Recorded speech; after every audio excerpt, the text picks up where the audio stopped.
how geography doomed the Philippines. Well, they are on the Ring of Fire. The Ring of Fire. The Ring of Fire. Went down, down, down. to the burning Ring of Fire. The flames went higher. And it burns, burns, burns. in the Ring of Fire. The Ring of Fire. Johnny Cash. Yes, if you want more performances, we'll have more coming soon. So thank you all for watching. Goodbye. Next, we'll be performing Sue, or My Name is Sue, or A Boy Named Sue. It's one of those songs. Is that another Johnny Cash song? Yes. Oh, okay. He's like, my name is Sue. Something like that. It was A Boy Named Sue, or something about a boy that's named Sue. Yeah. Coming soon? Coming soon. Anyways, today, another Philippines video. Today I saw this one recommended to me, and I thought this kind of sounded interesting because we know Philippines is kind of in a rough spot when it comes to earthquakes, typhoons, just, natural disasters in general. Yes, yeah. And originally we were from in Minnesota in the United States. The only thing we really get are very occasional tornadoes. We're right outside Tornado Valley. Is that what it's called? Alley. Alley. Close enough. At a V. And then we get blizzards. But Yeah. We're accustomed to it. Look at how white we are. This means we like snow. yes, but those are never as devastating as like a typhoon, unless you get the super bad tornadoes. Those are bad. Yeah, but Minnesota doesn't usually get those. No, that's like in Kansas. Yeah. Or Arkansas. Didn't Kentucky get one this year that was terrible? Yeah, I think so. Those things are like a mile wide, and they are scary looking. But I kind of want to see one. I've only seen the little swirls start coming down. Yeah, it starts coming down, but then yeah. They're never like I've never seen like a full tornado before. Yeah. So that's our experience with geography dooming us. Yeah. It hasn't doomed us much. No, it hasn't. Just be cold. Yeah, it does get very cold, like very cold, negative 30, 40. Yeah. That's one way it dooms us. Yeah. Windshield gets to like negative 60. Yeah, you can't really go outside. You can't go outside, or you lose your fingies. We still have them. Anyways, we're in the Philippines, okay? Philippines, a lot of you guys have been talking about how the Philippines is open now, so obviously we got to try to make our way over there. We've been looking at tickets. Tickets are about $1,000 right now, which is not something we can necessarily afford at the moment. No, yeah, we will have to make a trip back to the US, and that is also going to be very expensive, so we need to make sure we get to that before then. But hopefully we should be able to go there soon. We'll be making travel vlogs when we're there, and to check those out, we have a brand new travel vlog channel. Wow, look at this video that's playing right here. That's Poland. Yeah, there's 2 videos up there already if you want to check them out. Yeah. More coming every week. Yeah, so let's do this. How geography doomed the Philippines? Let's find out right here, right now. Hopefully you enjoy. Is the Philippines. As you can see, it is made up of a bunch of islands in the middle of the Pacific Ocean, over 7,000 to be specific. Wow. Being an archipelago of islands by the equator sure means it's tropical, but does that make it a paradise? I'm here to say that its geography Oh no, he's dizzy! planet Earth has doomed the Philippines into being one of the hardest places to develop. Well, maybe not doomed per se, as the Philippines is still growing rapidly economically and population-wise, but the geography sure does not help it. What could be wrong with its location and climate to make the Philippine Islands destined to a life of pain? And how badly has geography hurt it in the past? Will the Philippines ever be able to escape its physical struggles? Oh, Funnily enough, in a video about... I know, they could build a giant wall, and then it would block all the typhoons. Then there'd be like an earthquake and the whole wall would just fall backwards. It would fall into the ocean, and then it would make a giant tsunami. Oh, no. Pure geography, I'm going to talk about the demographics and history of the Philippines first, as they are truly important to understand the story of the nation. Are those the Chaco Hills back Philippines there? is a very interesting place, being a mix of Southeast Asian, Austronesian, and Spanish cultures, with a little bit of American mixed in too. Jollibee. The first people groups to inhabit the Philippines were the Austronesians, likely sailing over from what is now Taiwan. These early Filipinos were mostly tribal hunter-gatherers and warrior societies. But look at the Philippines, it's just a bunch of islands. These early humans did not develop as a single cohesive group simply because they weren't connected. There was Chinese influence, Hindu influence, and Islamic influence spreading to different islands at different times. This version of the Philippines was a jumble of cultures and identities, the Manila, Cebu, Lucos, and Sulu just to name a few. But something was brewing in Europe at the same time, and the Spanish decided to sail all the way around the world in search of gold and God. Ferdinand Magellan used this treaty to claim all of the islands in the Philippines for Spanish rule, and well, they got it. Existing tribes were now put into Spanish towns mainly to convert them to Christianity, and it worked. The Philippines nowadays is over 90% Christian, making it the only major Christian nation in Asia. And yes, there are plenty of revolts against Spanish rule, but there are no widespread revolts across the country, only small ones from individual groups at a time. But the people living under Spanish rule were still lacking an identity, other than all being Christian now. After Latin America declared independence, there was a spike of immigration to the Philippines. The Spanish term Filipino was shifted to mean everyone living in the islands instead of just the Spanish immigrants. Thus, a new identity was born, and a shared identity could mean they a got shared the torch revolution. ready. The Philippine Revolution took place 2 years before Spain and the USA had a war, and the revolution succeeded in making the first Philippine Republic, until the Americans invaded a year later.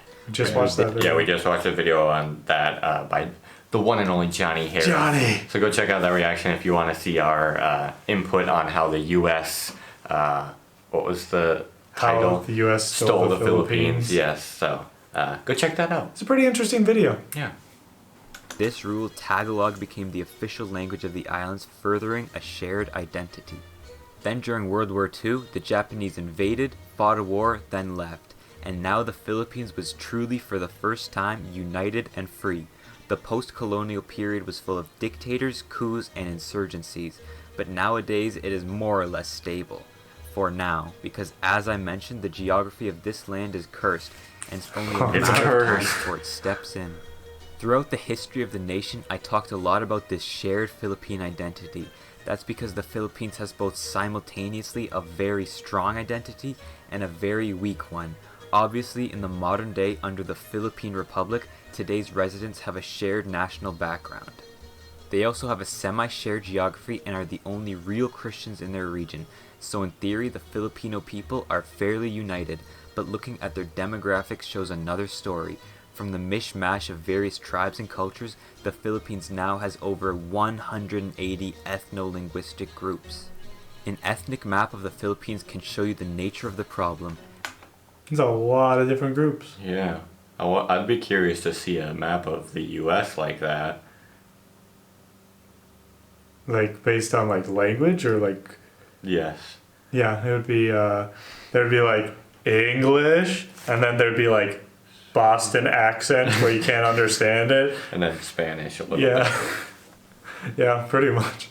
Every group is classified as being indigenous or non-indigenous and Moro or non-Moro, with the Moro peoples being the Muslim majority groups. The Moros comprise 5% of the population, mainly in the south. The indigenous peoples are found in the interior of the islands, but are spread pretty evenly throughout the country. And the non-indigenous, non-Moro peoples, also called the Christianized groups, are found by the coasts all throughout the nations, making up 87% of the population. It is overwhelming how many ethnic groups are found in the islands, but some examples are, for the Moros, the Sulu and Palawan people, indigenous the Lumad and Igorot, and Christianized the Cebuano, Tagalog, and Ilocano people. Of course, this many ethnic groups means a ton of languages, and the Philippines has around 150. There wasn't even an official language until 1987 when Tagalog, later becoming Filipino, was designated so. And even though over half the population speaks either Tagalog or Cebuano, only Tagalog and English are actually taught in schools nationwide. Filipino is the language of the people, and English is the language of business in the nation. But neither is spoken by a majority of people, and that's exactly the problem. There is no one language that everyone speaks, not even close. So regional identities are extremely noticeable in the nation and are sometimes preferred to the national identity. Being physically connected would boost their national identity, of course, but there is a huge sea in between the different ethnic groups, so the Philippines is bound to be culturally separated forever. And literally too. The Philippines is going to be separated forever. It looks different on the side. Philippines is, after all, a chain of islands, but so are plenty of other nations. Why is the Philippines specifically doomed? It's fairly simple. It is this very geography that has kept the Filipinos separated, not just through the islands, but through its terrain and climate too. The Philippines is made up of around 7,600 islands, yet only 11 make up 95% of the landmass, with two, Luzon and Mindanao, making up a third. Like its cultures, it's very hard to talk about a single feature that all of these islands share. Most of them are mountainous, mainly along the eastern side running with the Philippine Trench. But many singular spicy mountains stand alone on different islands. Those are pretty spicy. Mountains further separated the Philippine tribes, creating pockets of distinct cultures. Humans generally don't like to make civilizations in valleys, plateaus, and mountains, unless of course they are right by rivers, of which the Philippines has a distinct lack of. The longest river in the nation is only 500 kilometers long on its largest island, Luzon, which compared to most other major rivers is child's play. Therefore, in order for the native people groups and later the colonizers to interact with each other, they would need to either travel along the coasts or somehow make the journey through the highlands of the center, and the journey was not easy. Because the Philippines sits near the equator, it is mostly made up of overgrown tropical rainforest and swampy mangroves along the coast, although in the northern highlands there is a small section of temperate land. So the easiest thing was to develop on the coasts, meaning a lack of infrastructure in the interior where most of the farming and mining of the nation can actually be done. It also means a lack of a highway or railway system to connect the nation together, but I guess that could have been obvious. So the physical geography from the hot, humid jungles, valleys, and plenty of islands did not help unify the nation, but divide it apart. And at least the geography looks cool. Yeah, it's beautiful. Yeah, I'd like to visit them. I would like to climb that volcano. Yes. And walk on those rice fields and jump into that big blue hole right there. Get a canoe. Yeah. Just canoe it out. Just canoe it out. Here we go. And still, that's not even the biggest geographic challenge the Philippines faces. Let me give you a small lesson. That's a beaver. Science. When two tectonic plates rub past each other, the relatively small force compared to the plate creates a relatively massive force when you live on that same plate. And there's no more notorious tectonic activity than in the Ring of Fire. The Ring of Fire. Plates around the Pacific Ocean, which has created ring-shaped patterns of earthquakes, mountains, and volcanoes. The Philippines sits right in the middle of the Ring of Fire, getting absolutely shafted by tectonic activity. Earthquakes in the Philippines are a regular occurrence. On average, the nation receives a magnitude 7 earthquake yearly. Not only do deaths happen, but it also costs billions and billions of dollars to repair the costs done by the earth. We've never experienced an earthquake in our entire life. Guys, we're not coming anymore. Sorry. Yeah. Well, I mean, we're in Georgia right now. I'd assume earthquakes can happen here because there's mountains. There was one. Did we see something about there was one? I think so. Not too long ago. Possibly. So yeah, we've never experienced one before. We honestly, all I know is you get under a table, right? Yeah, and hope you're not on a poorly built building. 9 stories up. Yeah. We're 9 stories up right now, by the way. The wind almost blew. So 7? 7's pretty big, boy. Yeah. And not to mention the fact that that's on average, so it can go higher. Yeah, and not to mention typhoons all the time. And sometimes earthquake equal tsunami. Tsunami's scary. Tsunami's gotta be the worst one. Those are pretty rough. Just water just... It's just like a wall coming with tons of debris and liquid that you can't... Oh yeah, we were looking up the biggest tsunami ever. It was in like Alaska or something. And that thing was... 1,700 feet tall. I don't know if this is a reference to people outside of the U.S., but it's taller than the Empire State Building. Yeah, that's very tall. It was almost 2,000 feet tall. Yes, that is very tall. Tsunami. That would be so scary. It's literally you would look directly above you and you couldn't see the top probably. Oh, it would block out the sun. Yeah. And then you'd just be like, okay, I heard that if you dive underneath it, you'll survive. You hit it, just slaps you back. Dead. Earthquake. The strongest so far occurred in 1976 near the Moro Gulf. Sure, there are plenty of other regions who deal with earthquakes, but there's simply more coming at the Philippines than those other nations. Oof. Second, because of its tropical location with an ocean to the west, the Philippines has a regular typhoon season, destroying many coastal settlements and development. The worst one being Typhoon Haiyan in 2013, It covers the costing whole- $2 billion my. US dollars in damage. And the 10 other costliest typhoons all happened within the last 10 What years. the? Yeah, look at those years. Oh Ooh. no. I mean, I guess as the Philippines develops more and more, the natural Yeah. disasters are going to cost more money because they're Yeah, going to destroy true. nicer buildings. That is crazy. That one covers the entire island.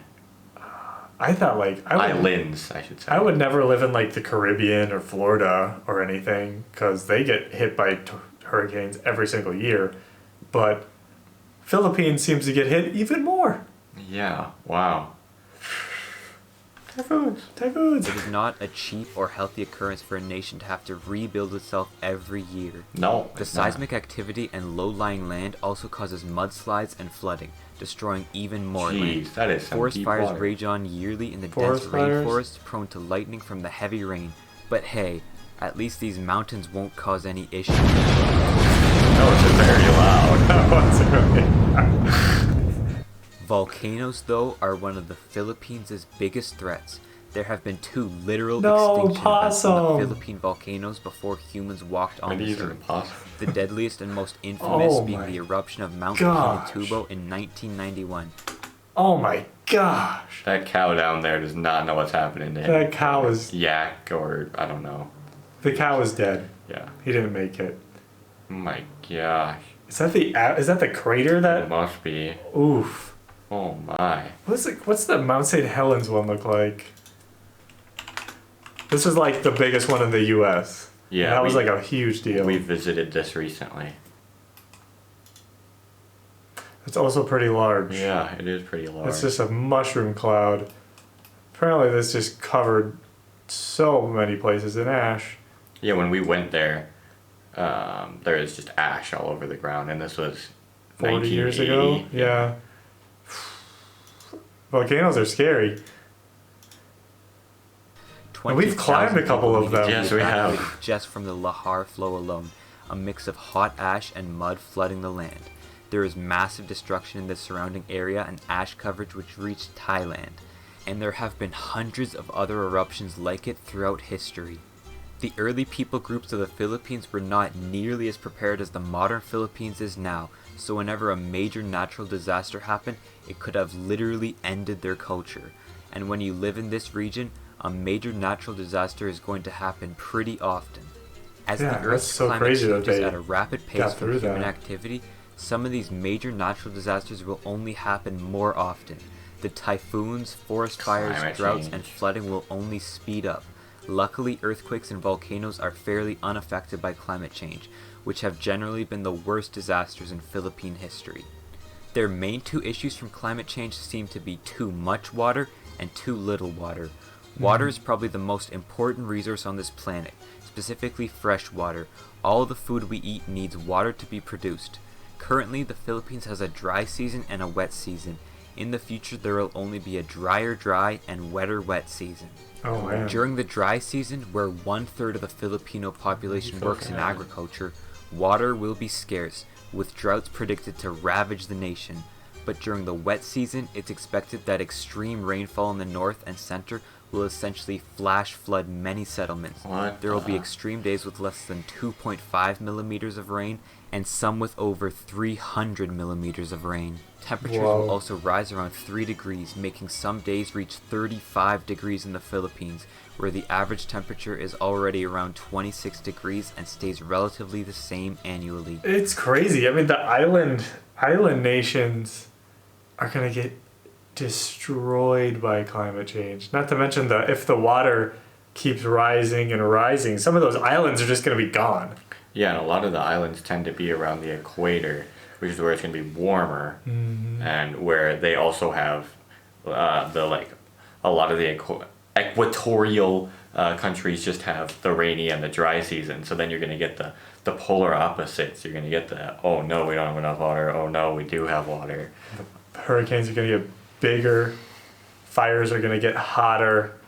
Oof, this is not a good situation we're in. Not a good situation. It's good for, apparently I watched a video and they're saying how climate change is good for Russia because they got a lot of tundra. Oh, and so it'll when be good eventually. all of it melts, it's going to turn into tons of farmland. So, good job, Russia. Everyone else. Minnesota will probably be all right. Yeah, it'll be a bit. Minnesota can get kind of hot though, so Yeah. it'd suck if it got hotter. Our winters will be colder. Yeah. We have a lot of lakes, so the fresh water probably isn't a problem. Yeah. The water Like won't just 10,000 fall lakes. on them, it'll rise up too. Sea levels are predicted to rise around half a meter in the Philippines. Half The a Philippines meter? is already extremely volatile to Sorry, I'm more accustomed to freedom units. It's a joke, by the way. That's like half a meter, right? How long is a meter stick? Like a meter, I think. Is it like a head tall? Is half a meter a head? This is the most American moment ever. That's a lot. That's a crazy amount. I mean, imagine a meter, like, isn't a meter like close to a yard? Roughly. I know I'm less than 2 meters, like a little less than 2 meters tall. So it's 3, so we're up in like, a meter's probably, Meter is like roughly half of me. so we're probably repping like this for a half a meter. Yeah. That's a lot. Yeah. That's 500 centimeters. I mean, imagine like a beach. A beach, you probably, when you like walk out to a beach and you walk like 50 feet, you probably don't go low, like downhill more than this. Yeah, and then there's some of the beaches that don't even have the like No. the beach bank. I don't know what it's called. And if there isn't that, then it's just gonna go right past that. Yeah. Wow. Uh-oh. any change in sea level due to being an extremely coastal nation because they couldn't live in the centers of the islands. The Philippines will have a future where water is both in short supply and their worst enemy. Uh-oh. The Philippines is such a unique area of the world. It doesn't really fit in anywhere. It's not entirely Asian, not entirely Western, and not entirely Austronesian. It is a blend of all these cultures plus significant Hindu and Islamic influences to make a society That's why like it's no epic. other. Unfortunately, Mother Nature already had that same plan, making the Oof. Philippines an archipelago of separated islands covered in mountainous rainforests to stop the early humans from interacting with each other, and with disaster after disaster costing billions and countless lives every year, the modern Philippines still struggles with fighting nature. They will only have to keep fighting more as climate change keeps sending more and more disasters their way. Yet, the Philippines have prevailed through foreign rule and all of these disasters before, so maybe the nation isn't doomed, just at least cursed by geography. Yeah, I mean, it's crazy. That's literally, you guys in the Philippines, you deal with all that stuff just every year. Just natural disaster, natural disaster, natural disaster. Your ancestors dealt with colonization, the Japanese invading, all of this different stuff. And look at the Philippines. Highly developing, everyone's super happy, love the Philippines, beautiful country. Yeah, I mean, it just shows, you know, the push through mentality. As people who like don't experience a lot of the stuff that we'd be like, oh, that kind of sucked. It's crazy. I can't wait to go to the Philippines. It's gonna be really cool. I hope there's not an earthquake. It would kind of be cool to experience one, but not like a severe one. It would be like, oh, the ground's rumbling, but not like, oh no, I don't want to die. And then all of our things that we have on tables are just. And we're like, no, that wasn't fun to experience. No, I just want to, like a massage type one. But yeah, obviously we're not gonna let some little earthquake scare us away, huh? Unless we die from it. We won't even know. We'll be dead. I don't want to go anymore. It's unfortunate. that it has to deal with that much. It's kind of like Japan. Japan is kind of cursed by geography as well. They get hit by, as the guy said, shafted. By earthquakes and tsunamis, and the Japanese island doesn't really have that many like natural resources on it that you can use. It's so interesting that civilizations came up on these places and they're so successful now. Yeah, there's a lot of places where geography is just like, it's terrible there, but since people already live there, you can't do much about it. Like Venice, Mexico City too, as examples of places Jakarta. that are, Jakarta, that are just like, and it's like, Mexico City was literally built on the middle of a lake. And it's like, if you were to think that through with the foresight, obviously, because everyone can get this foresight of, there's going to be a city with, 20 million people. And skyscrapers. Yeah, maybe we should not move it there, maybe like a little bit over. Over like by these mountains and, like sturdy ground. But yeah, it's... Geography can be rough. Yes. It's just another obstacle to avoid and to push through. Yes. Let's do it. Thanks for watching, everybody. Hopefully you enjoyed the video. Hopefully you take this video as like a positive thing. I mean, the guy was saying a lot of like unfortunate things about the Philippines, obviously, but despite that, like he said, they got through it. You're resilient, and look at you, doing good. We're coming soon, all right? Yes, we will. It's expensive. We're trying. Yes, but this has been a country we've been really wanting to get to, just with all the videos we watch and stuff. So we'll see you in the next one. Check out the travel channel. Bye.